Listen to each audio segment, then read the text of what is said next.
Primera carta del apóstol Pablo a los Corintios, capítulo 15, versículo 1 en adelante. Es la lectura que tuvo el pastor ahorita en medio de la alabanza. Y en este pasaje vamos a centrar la enseñanza el día de hoy. Es un gozo poder comenzar el año en la casa del Señor. Amén. Muy bien, vamos a leer el versículo 1 hasta el versículo 4. Dice la Escritura: además os declaro, hermanos, el evangelio que os he predicado, el cual también recibisteis, en el cual también perseveráis, por el cual asimismo, si retenéis la palabra que os he predicado, sois salvos, si no creísteis en vano. Porque primeramente os he enseñado lo que asimismo recibí, que Cristo murió por nuestros pecados conforme a las Escrituras, y que fue sepultado, y que resucitó al tercer día conforme a las Escrituras. Amén. Amén. En el capítulo 6 de la carta a los Hebreos, los primeros versículos, el escritor a los Hebreos habla acerca de las doctrinas básicas del cristianismo.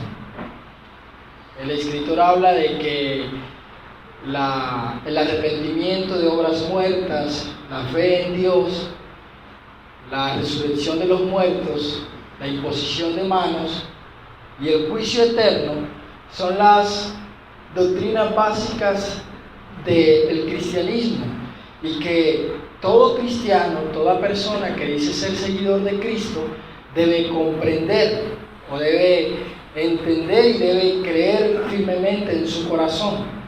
Y en esta mañana yo quiero compartir con ustedes acerca de la doctrina de la resurrección. ¿Cuántos creen que verdaderamente Cristo resucitó de los muertos? Amén. Amén. ¿Y cuántos creen que un día han de resucitar con Él para estar en gloria? Amén. Amén. Bueno, esa es quizás una de las verdades fundamentales que como iglesia nosotros debemos tener clara en nuestro corazón, y es que nuestro Salvador es un Salvador vivo, no está muerto, a diferencia de algunas creencias que hay en el mundo, como el budismo. Buda, que es el instaurador del budismo, está muerto, ¿cierto? No se ha levantado el primer osado o necio que se atreva a decir que Buda resucitó de los muertos. Igualmente Mahoma o cualquier otra religión o secta que nosotros pudiéramos averiguar, no se ha levantado alguien tan necio a decir cosas semejantes. Pero en los versículos que nosotros acabamos de leer, el apóstol Pablo menciona tres cosas muy importantes. Y la primera es que el apóstol dice que él ha enseñado lo que asimismo recibió. Y él dice: lo que yo he enseñado, que fue lo que recibí, es que primero Cristo murió. Como cristianos y como la iglesia del Señor que somos, nuestra fe está basada en que por la muerte de Cristo en la cruz, nuestros pecados han sido perdonados. Esa es la verdadera esencia del Evangelio. Y eso es una verdad tan fuerte que si pudiéramos preguntarle al soldado romano que traspasó su costado, él aseguraría que verdaderamente ese hombre murió en la cruz, que no fue un desmayo como algunos se atrevieron a decir, sino que verdaderamente Cristo había muerto literalmente en la cruz del Calvario. Y para nosotros la Biblia dice en Hebreos capítulo 9 versículo 22 que sin derramamiento de sangre no hay remisión. O sea, que debe haber muerte, que la sangre se debe derramar para que Dios pudiera perdonar los pecados. La segunda verdad que dice el apóstol es que Cristo, en el versículo 4, es que Cristo fue sepultado. Amén.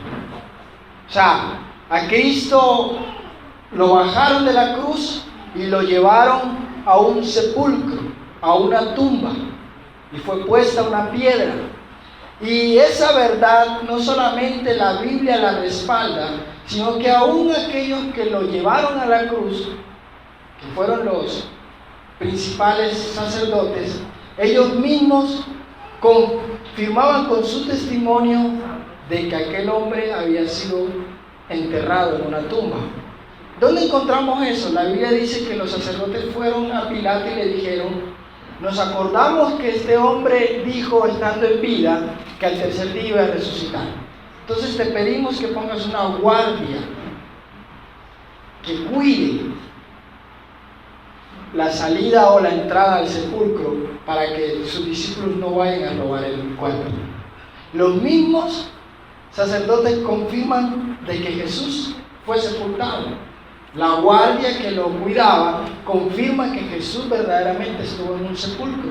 Y sus discípulos, quienes fueron a llevarle especies aromáticas el día de su resurrección, confirman de que él verdaderamente fue sepultado. Y la tercera es la que más nos interesa en esta mañana. Dice el apóstol: y que resucitó al tercer día conforme a las Escrituras. El apóstol entonces dice: Jesús resucitó. Y para aquellas personas que quizás podrían dudar de la resurrección de Cristo, o yo no sé si de pronto a ustedes se les ha presentado el caso de que alguien que no cree en la fe que usted tiene en su corazón le ha dicho: bueno, Jesús sí resucitó. Si alguna persona siendo cristiana pone en duda la resurrección de Cristo, tendría entonces por obligación que dudar de todo el plan divino de salvación que encontramos en la Biblia. ¿Por qué razón? Porque si decimos que Cristo es el Hijo de Dios y se encarnó y murió en una cruz, pero dudamos de su resurrección, entonces la pregunta para nosotros sería: ¿de qué sirve un Salvador muerto? Es lo que podríamos decirle hoy a los budistas. ¿De qué sirve tu líder si está muerto? Aún la misma Biblia dice: más vale perro vivo que león muerto, ¿cierto? Si dudamos de la resurrección de Cristo, entonces dudaríamos de todo el plan de salvación que encontramos desde Génesis hasta el libro de Apocalipsis. Toda la Biblia confirma entonces de que hay un sentido, de que hay una razón por la cual Cristo debía resucitar. Y encontramos en la Biblia más de 25 pasajes que demuestran de que verdaderamente el Padre resucitó a su Hijo de medio de los muertos. Y vamos en esta mañana al Evangelio según San Juan. Si de pronto puede marcar ahí 1 Corintios 15, que es el pasaje donde vamos a volver más adelante. Y vamos al Evangelio según San Juan, al capítulo 5. Hoy vamos a leer bastante la Biblia.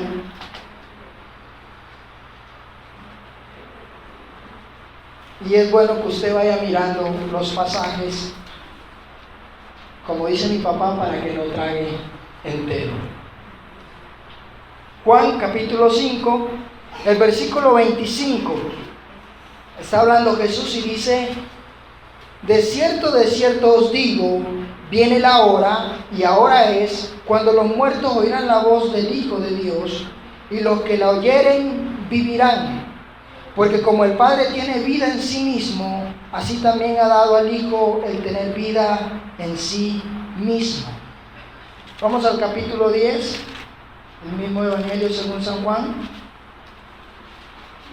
un poco más adelante. Versículo 10. El ladrón no viene sino para hurtar y matar y destruir. Yo he venido para que tengan vida y para que la tengan en abundancia. Versículo 17 del mismo capítulo. Por eso me ama el Padre, porque yo pongo mi vida para volverla a tomar. nadie me la quita, sino que yo de mí mismo la pongo. Tengo poder para ponerla y tengo poder para volverla a tomar. Este mandamiento recibí de mi Padre. Jesús, en los versículos que acabamos de leer, está dejando claro que como ningún otro hombre, Él tenía poder para tomar su propia vida. Que aunque la muerte en sus limitaciones físicas como humano que era en ese momento podía venir sobre Él, Él tenía todo el poder para volver a la vida. El versículo 26 y 25 del capítulo 5 que leímos primero, Él dice que por la voz de Él, aquellos que estuvieran muertos, un día iban a escuchar su voz, iban a resucitar. Jesús está dejando claro entonces que Él mismo era la vida. Él mismo tenía el dominio sobre todas las cosas. Y quiero que vayamos otra vez a 1 Corintios, porque aquí vamos a encontrar que el apóstol habla de la misma verdad. El capítulo 15 de 1 Corintios, vamos al versículo 45. Y Pablo dice entonces: así también está escrito, fue hecho el primer hombre, Adán, alma viviente, el postrer Adán, que es Cristo, espíritu vivificante.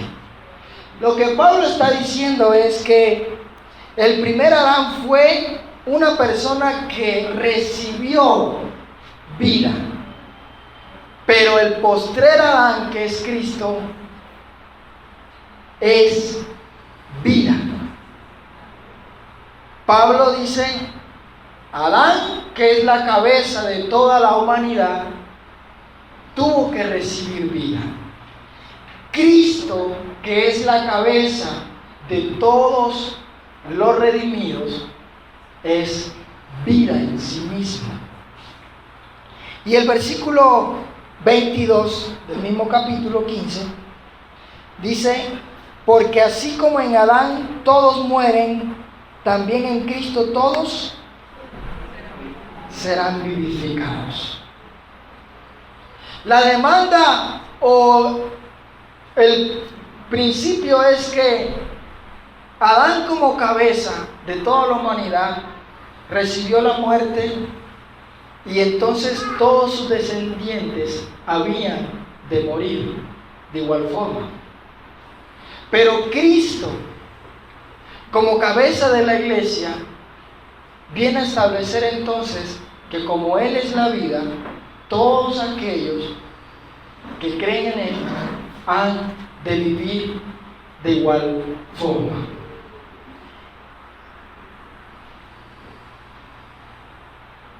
Quiero que vayamos al libro de Hechos, al capítulo 2.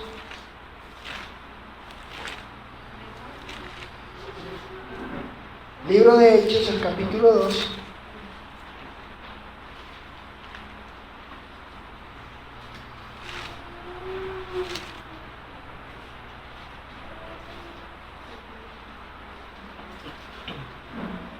El versículo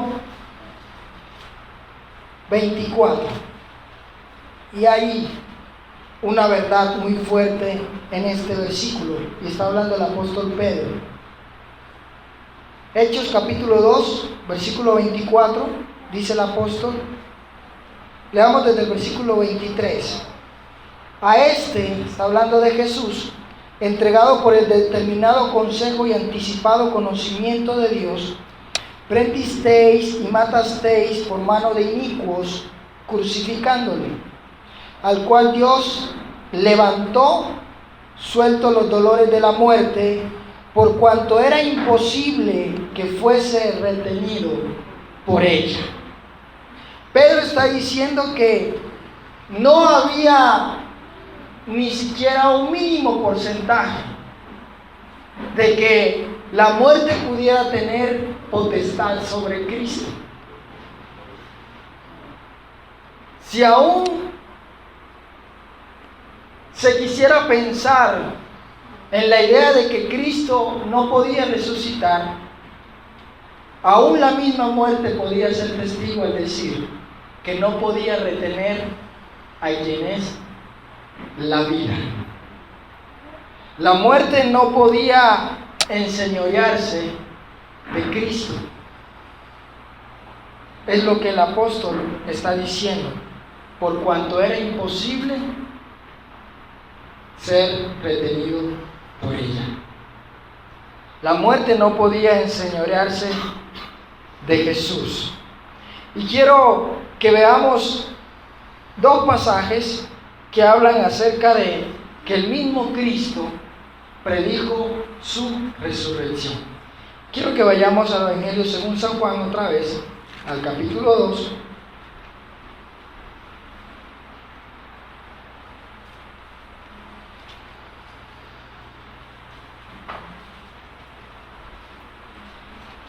El versículo 19.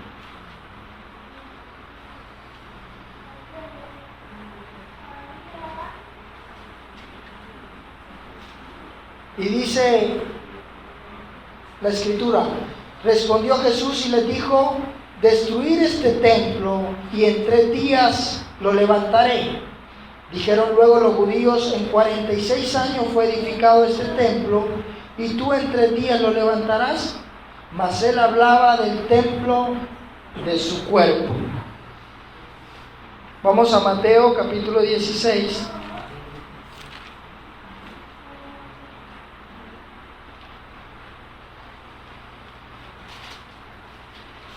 Evangelio según Mateo capítulo 16, el versículo 21. Desde entonces comenzó Jesús a declarar a sus discípulos que le era necesario ir a Jerusalén y padecer mucho de los ancianos, de los principales sacerdotes y de los escribas, y ser muerto y resucitar al tercer día. Hay muchísimos pasajes donde el mismo Jesús dijo: voy a morir y voy a resucitar al tercer día. Jesús estaba declarando el futuro. Estaba hablando de un suceso que iba a acontecer tiempo después. Y para los que de pronto razonamos cuando leemos la Biblia, esto nos hace una pregunta: ¿cómo, si Cristo realmente no resucitó, cómo podía Él hablar de algo del futuro en el cual Él no tuviera ninguna potestad? Si después de muerto no podríamos hacer nada, entonces ¿por qué Jesús se atrevió a mencionar en muchas ocasiones que Él iba a resucitar al tercer día? Y para las personas que han estudiado la vida de Jesús, han dicho que es imposible que Jesús fuera un engañador. O sea, que Jesús hablara de cosas que verdaderamente no iban a suceder. ¿Por qué razón? Porque llegan a la conclusión de que ningún hombre ha hablado como Jesús, de que sus enseñanzas y sus formas de vivir son algo incomparable y son algo intachable con relación al resto de los seres humanos. Entonces, la primera cosa que tú y yo tendríamos que tener clara es que Jesús mismo habló de su resurrección, y eso para nosotros debería ser una prueba de que verdaderamente Él resucitó de los muertos. En segundo lugar, vamos ahí en Mateo capítulo 27. y vamos a encontrar algo, y es que una de las pruebas que señala que Cristo verdaderamente resucitó es que la tumba donde Él fue puesto quedó vacía. Y ahí en el Evangelio según Mateo, el capítulo 27, vamos a leer el versículo 62.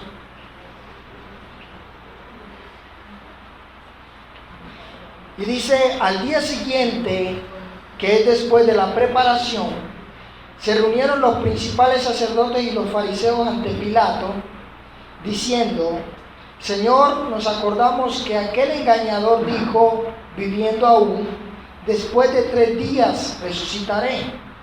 Manda pues que se asegure el sepulcro hasta el 3er día, no sea que vengan sus discípulos de noche y lo hurten y digan al pueblo: resucitó de entre los muertos, y será el postrer error peor que el primero. Y Pilato les dijo: ahí tenéis una guardia, id a asegurarlo como sabéis. Entonces ellos fueron y aseguraron el sepulcro, sellando la piedra y poniendo la guardia.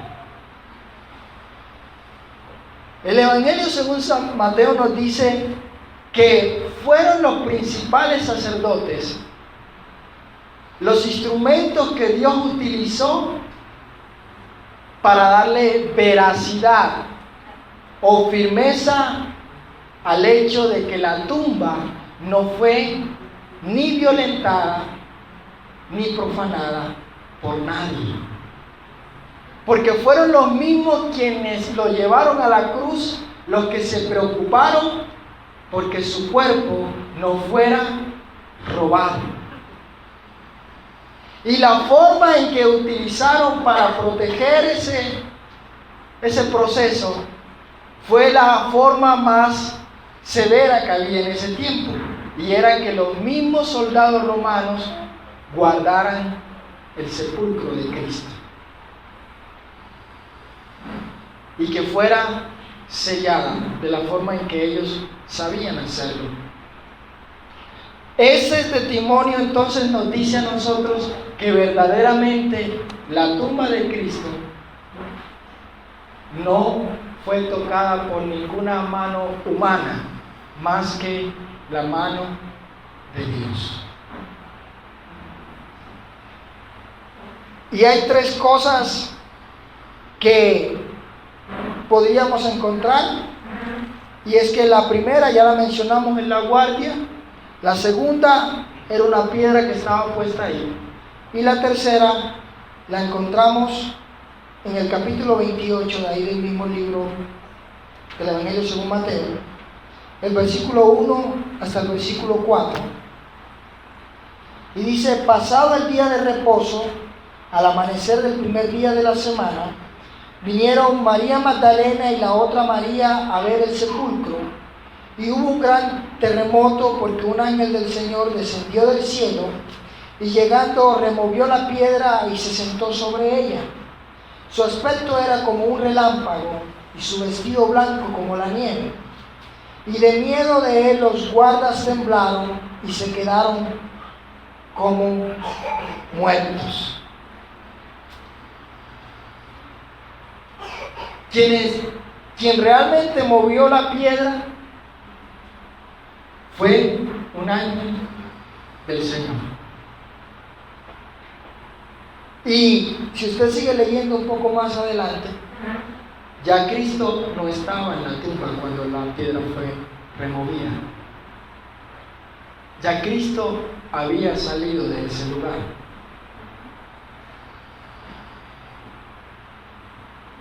Volvamos otra vez a 1 Corintios, capítulo 15. Y esta es la última prueba de que Cristo resucitó.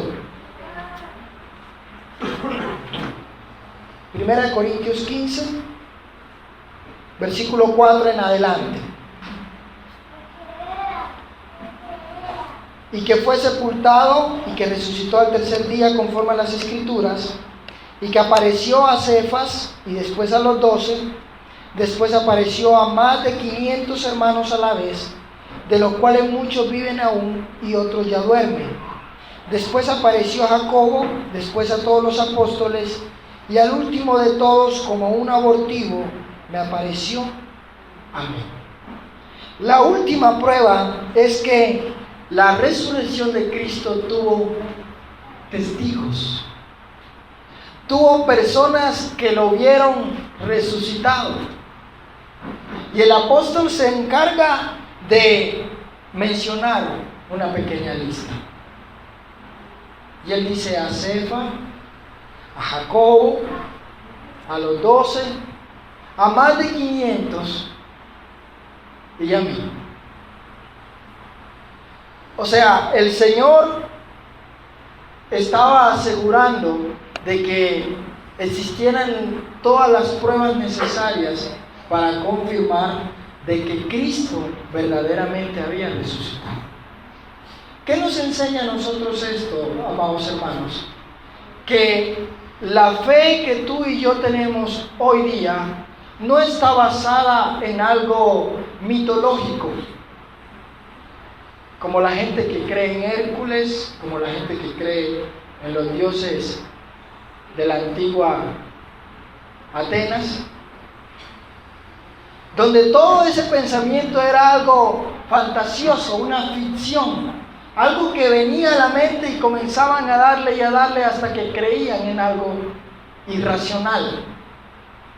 La fe cristiana, el camino de Cristo, es algo que tiene evidencias. Dios se encargó de dejar testigos que confirmaran de que su Hijo verdaderamente había resucitado de entre los muertos. Y no uno ni dos. Dice el apóstol que apareció a más de 500, sin contar a los 12, ni a él. Todas esas personas confirmaban de que habían visto a Jesús resucitado. Y en el capítulo 2 de Hechos, que leíamos ahorita, si usted analiza el versículo, usted se va a dar cuenta de que los sacerdotes o los principales de la sinagoga no se atrevieron a refutar o a contradecir las palabras del apóstol Pedro, porque ni aun ellos mismos podían negar la verdad que estaban declarando el apóstol.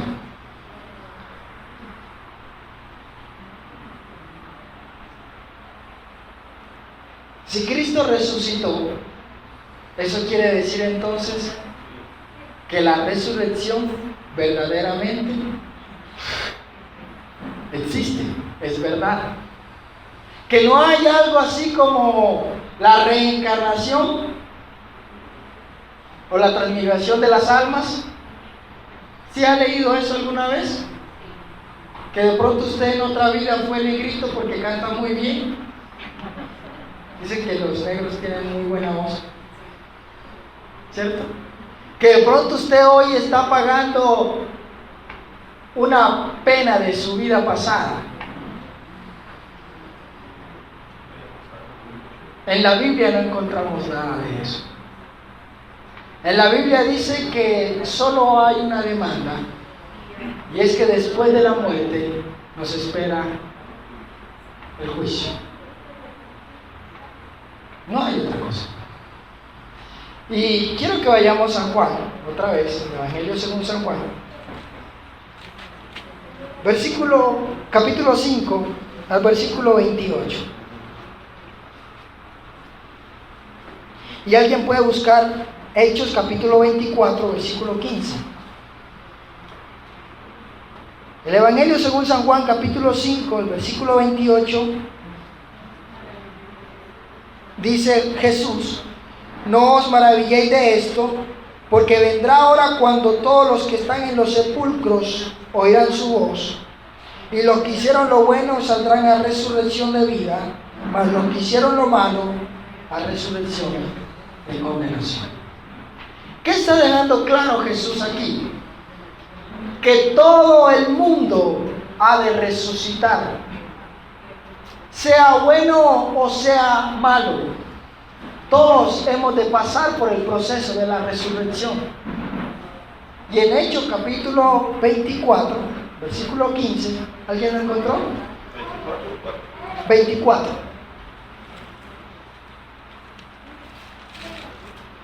Está hablando el apóstol Pablo.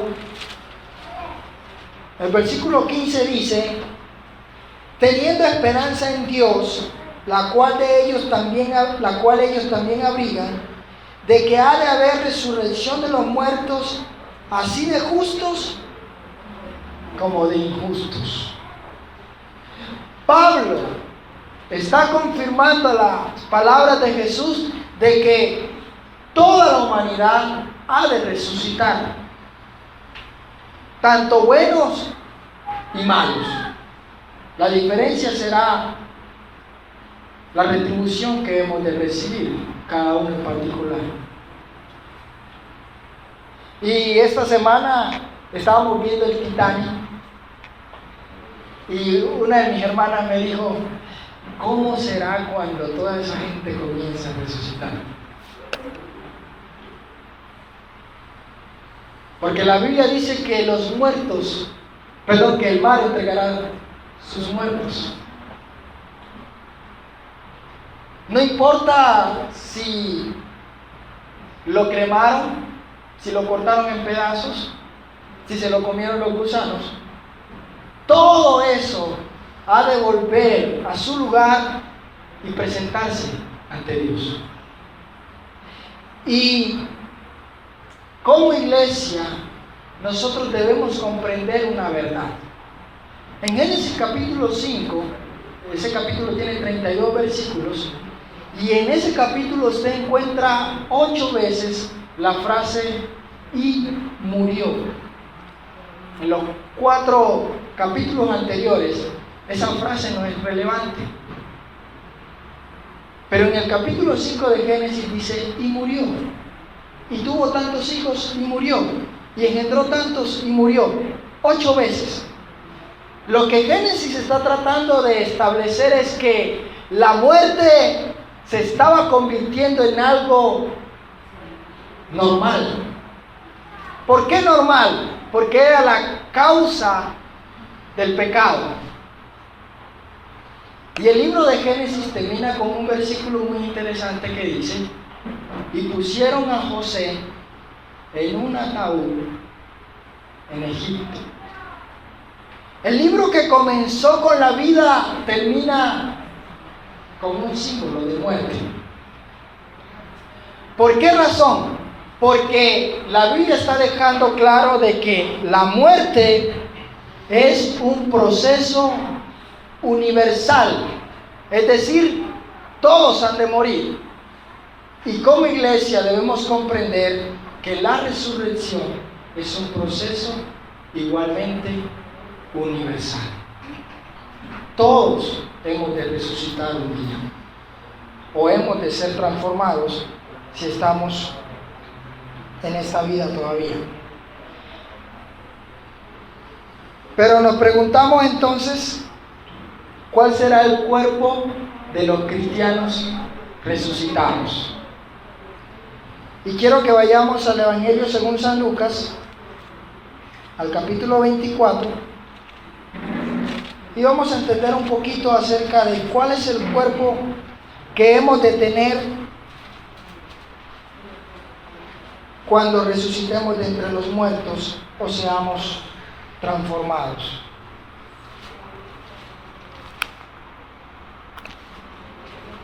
Evangelio según San Lucas, capítulo 24.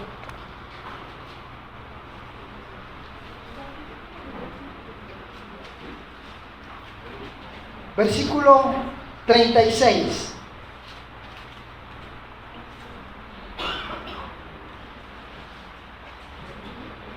Mientras ellos aún hablaban de estas cosas, Jesús se puso en medio de ellos y les dijo: paz a vosotros. Entonces, espantados y atemorizados, pensaban que veían espíritu.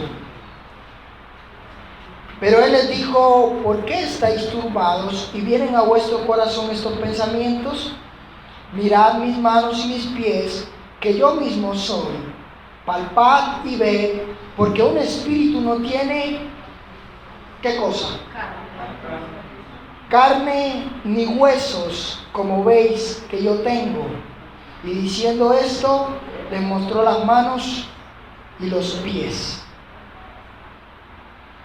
Sigamos leyendo. Entonces le dieron parte de un pez asado, versículo 41, y como todavía ellos de gozo no lo creían y estaban maravillados, les dijo: ¿tenéis algo de comer? Entonces le dieron parte de un pez asado y un panal de miel, y él lo tomó y comió delante de ellos. Cristo ya estaba resucitado. ¿Y cómo era el cuerpo que tenía? Igual, ¿cierto? Y Jesús se encarga de decirle a los discípulos: vengan, palpen, porque un espíritu no tiene carne ni hueso. Así entonces Jesús está dejando claro que su cuerpo era un cuerpo glorioso, pero en naturaleza era un cuerpo de carne y de huesos. Pero en su inmortalidad, un cuerpo que no iba a cambiar, es decir, que no se iba a envejecer, que iba a seguir tal cual como lo estaban viendo. ¿Por qué entendemos esto? Porque Jesús les dice: miren mis manos, las heridas aquí siguen, no desaparecieron porque resucité y tengo un cuerpo glorioso, siguen ahí. Y hay una adivinanza que dice: ¿qué es lo que está en los cielos hecho por los hombres?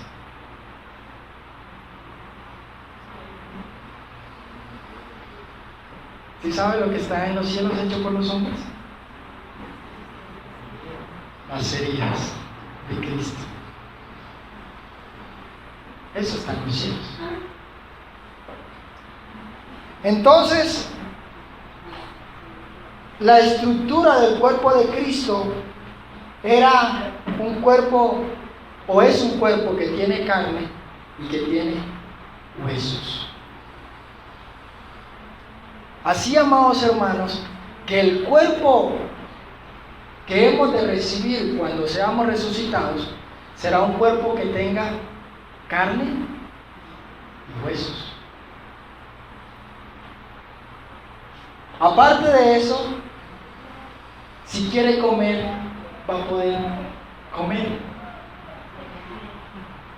A los que les preocupa.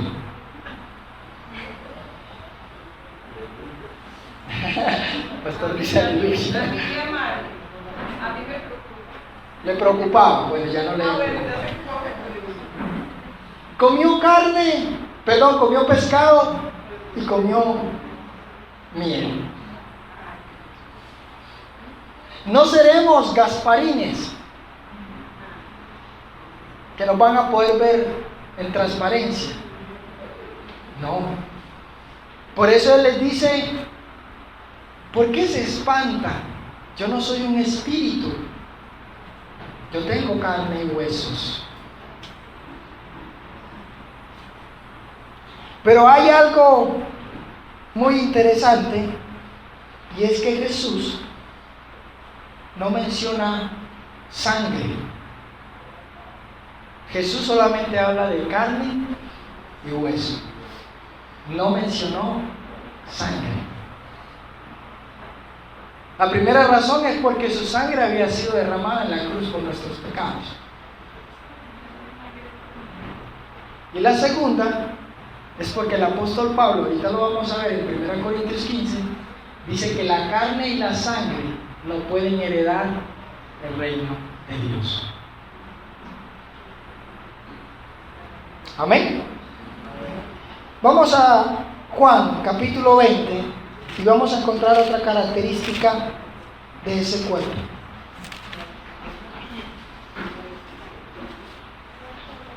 Juan capítulo 20.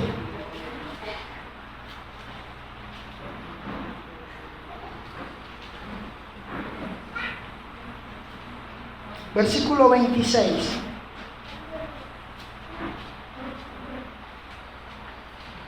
Ocho días después estaban otra vez sus discípulos dentro y con ellos Tomás. Llegó Jesús estando, ¿cómo estaban?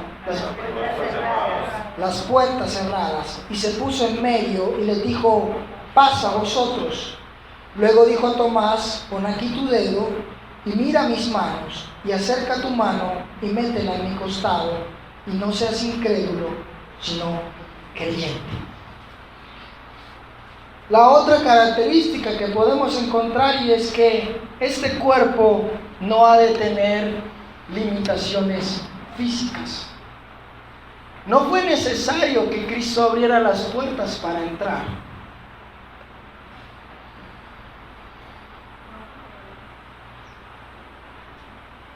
No hay limitaciones físicas para ese cuerpo. Aunque eso no deja dicho que no va a poder abrir la puerta.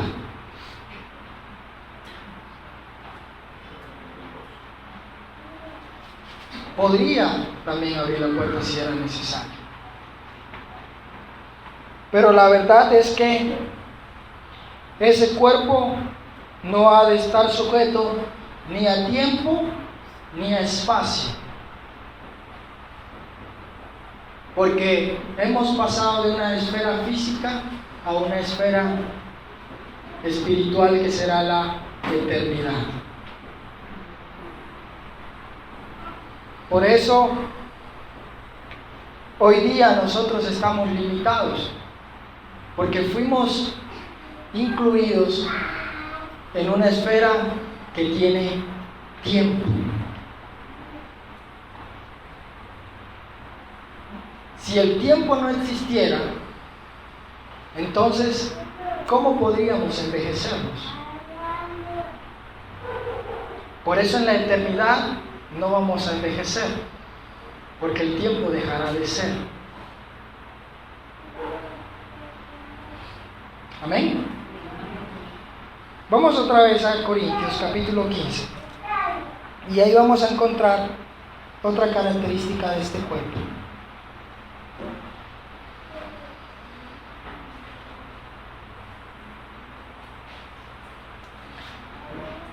1 Corintios 15,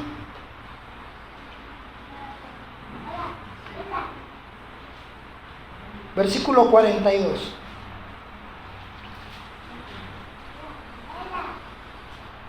Al 44. Así también es la resurrección de los muertos. Se siembra en corrupción, resucitará en incorrupción. Se siembra en deshonra, resucitará en gloria. Se siembra en debilidad, resucitará en poder. Se siembra cuerpo animal, resucitará cuerpo espiritual. Hay cuerpo animal y hay cuerpo espiritual. Pablo está diciendo entonces que el cuerpo que hemos de recibir es un cuerpo espiritual. Y es un cuerpo que será pasado de debilidad a fortaleza, que será pasado de corrupción a incorrupción, que será pasado de deshonra a gloria. Todas estas cosas con las cuales hoy día tú y yo luchamos han de ser transformadas por el poder de la resurrección de Cristo. Eso es lo que tú y yo anhelamos o deberíamos anhelar. Y es un día, como dijo Job, despertar y ver a nuestro Redentor tal cual como Él es. Y seremos tal cual como Él es. Por eso el apóstol dice que la última cosa el último enemigo en este mismo capítulo de 1 Corintios 15 que será destruido es la muerte. La muerte es el último enemigo que Jesús ha de destruir. Y luego va a entregar el reino a su Padre, dice el capítulo.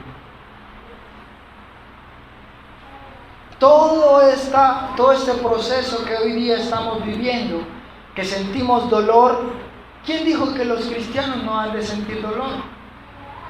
¿Quién dijo que los hijos de Dios no han de enfermarse? ¿Quién dijo que los hijos de Dios no han de padecer necesidad en algunas circunstancias? Todo es un proceso normal y natural. Lo que un cristiano nunca ha de perder es la esperanza de que un día todo este proceso ha de ser como aguas que pasaron, porque estaremos en su gloria. Y todo este dolor que quizás en este momento tú estás pasando, un día ha de ser transformado por Él.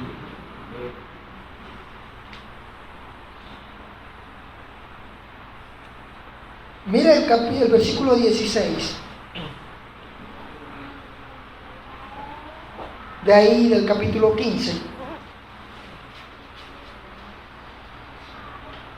Y dice el apóstol: porque si los muertos no resucitan, tampoco Cristo resucitó. Y si Cristo no resucitó, vuestra fe es vana, aún estáis en vuestros pecados. Entonces también los que durmieron en Cristo perecieron. Si en esta vida solamente esperamos en Cristo, somos los más dignos de conmiseración de todos los hombres. Mas ahora Cristo ha resucitado de los muertos, primicia de los que durmieron, es hecho. Pablo está diciendo, este es el sentido de la resurrección. Esto es lo lógico. Y es que si la resurrección no existe, Cristo tampoco resucitó. Si Cristo no resucitó, tú y yo tampoco vamos a resucitar. Y el apóstol dice, y si no vamos a resucitar, ¿qué sentido tiene? Y Pablo entonces dice, somos los más dignos de conmiseración de todos los hombres. ¿Por qué dice Pablo eso? Porque Pablo está diciendo que tú y yo cada día luchamos por serle fiel a Dios y al final todos seremos iguales. ¿Qué sentido tiene entonces ser fiel, amar, obedecer, respetar, cumplir, si al final todos han de recibir el mismo premio? Es lo que Pablo está diciendo. La esperanza es que al final no todo será igual para todos. Que al final Dios ha de demostrar que sí tenía sentido igualarse para Él. Que sí había una recompensa para aquel que luchaba día tras día por permanecer en sus caminos y cumpliendo sus mandamientos. Sí habrá un sentido. Sí habrá una razón por la cual tú y yo debemos continuar adelante. Y es lo que hoy, que es el primer servicio de este año 2014, debemos guardar en nuestro corazón. Y es que ya pasó un año y quizás muchos a nosotros se nos acercan, como dice el apóstol Pedro, que han pasado muchos días, que nos escuchan desde los tiempos de nuestros padres decir que un día hemos de ser arrebatados, pero que los tiempos han pasado y aún no hemos visto nuestro venimiento. A pesar de que el año 2014 pasó y que comenzó un 2015, La fe y la convicción que tú y yo debemos tener en nuestro corazón es que puede pasar el cielo y la tierra, pero sus palabras nunca pasarán. La promesa de que Él ha de volver y de que su voz ha de escucharse es verdad. Y que solo aquellos que sean fieles a su palabra han de escuchar esa voz. Quiero que terminemos en 1 Tesalonicenses capítulo 4. Y ahí vamos a terminar.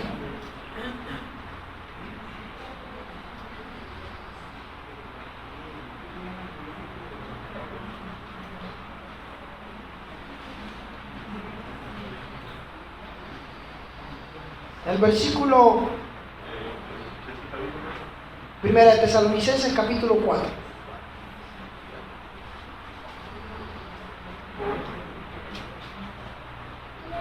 Leamos desde el versículo 13. Dice el apóstol: tampoco queremos, hermanos, que ignoréis acerca de los que duermen, para que no os entristezcáis como los que no tienen esperanza. Porque si creemos que Jesús murió y resucitó, así también traerá Dios con Jesús a los que durmieron en Él.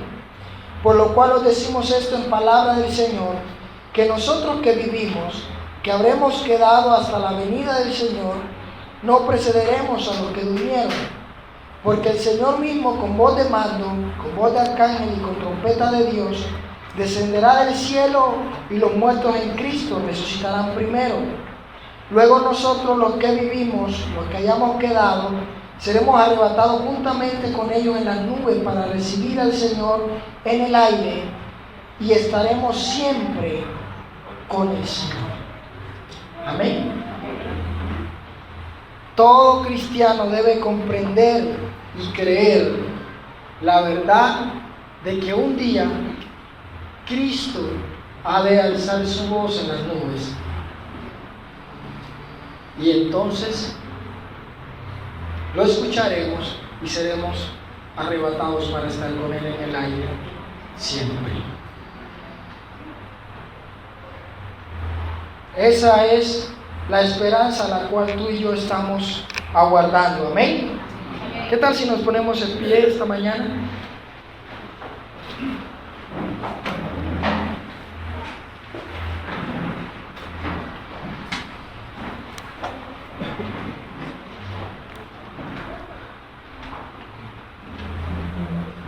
¿Por qué no inclinas tu rostro ahí donde estás?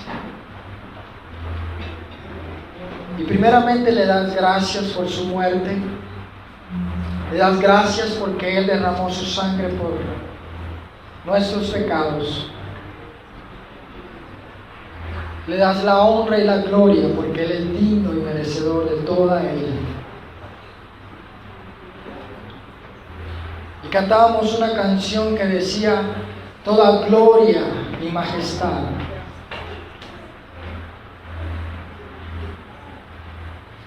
toda honra y potestad sean dadas al Cordero de Dios. ¿Y qué tal si con tus propias palabras tú le das la gloria y la honra? Y declaras que Él es el Cordero inmolado por amor a tu vida. Y confiesas que en tu corazón está la seguridad de que Él, siendo Dios, se despojó a sí mismo y se humilló hasta lo sumo por ti y por mí. Y se entregó hasta la muerte. Y no fue muerte natural. Y no fue muerte por enfermedad. Fue una muerte de cruz. Porque sus palabras fueron: yo mismo doy mi vida. Nadie me la quita, sino que yo mismo la pongo. Dale gracias porque su amor no tiene límites. Porque lo más fuerte fue haberse entregado por nosotros en esa cruz.